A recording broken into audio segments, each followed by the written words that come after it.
The Choo Barn actually had very humble beginnings back in 1945 when my father returned from World War II to a 2-year-old son, my older brother Gary.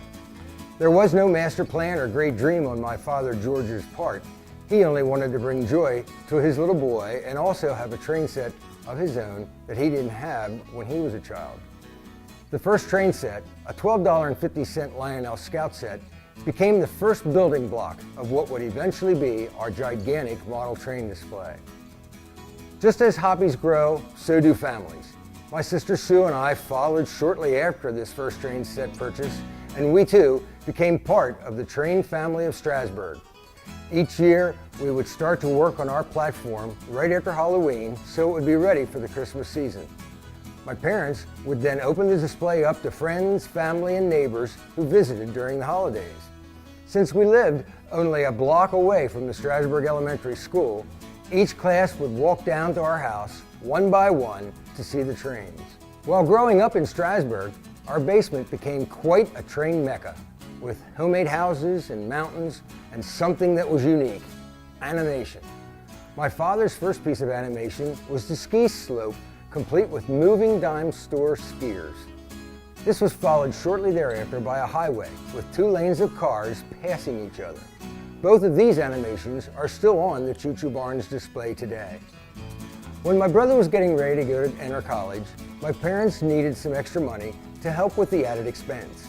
At the time, the concession stand at the Strasburg Railroad was manned by the Strasburg Lions Club, and being a Lion, my father signed up.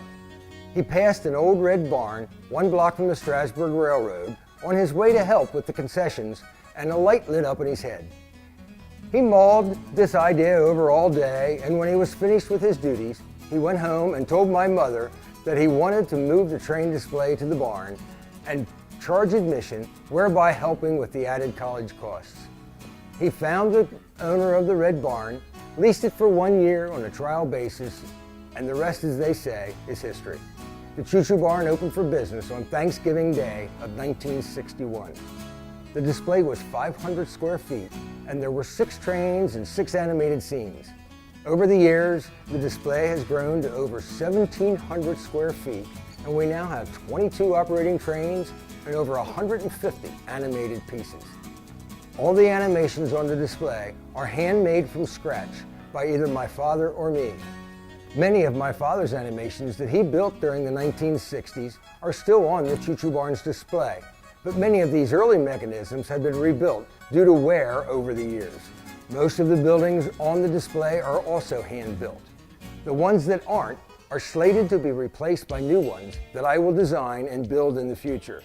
I am constantly upgrading and improving the layout, utilizing the newest landscaping materials on the market, the latest figures and vehicles available, and new scratch building techniques that I have perfected these past 50 years. The display is closed each winter and completely cleaned. We vacuum and dust every square inch, wash each car, and clean each figure. This is also the time that work becomes more enjoyable, because this is when I design, create, and build new animations, buildings, and scenery to help improve the wow factor as you walk through the curtain. The Choo Barn's layout, like many home train layouts, will never be finished. It has been and will continue to be a work in progress, expanding the artistry of model railroading.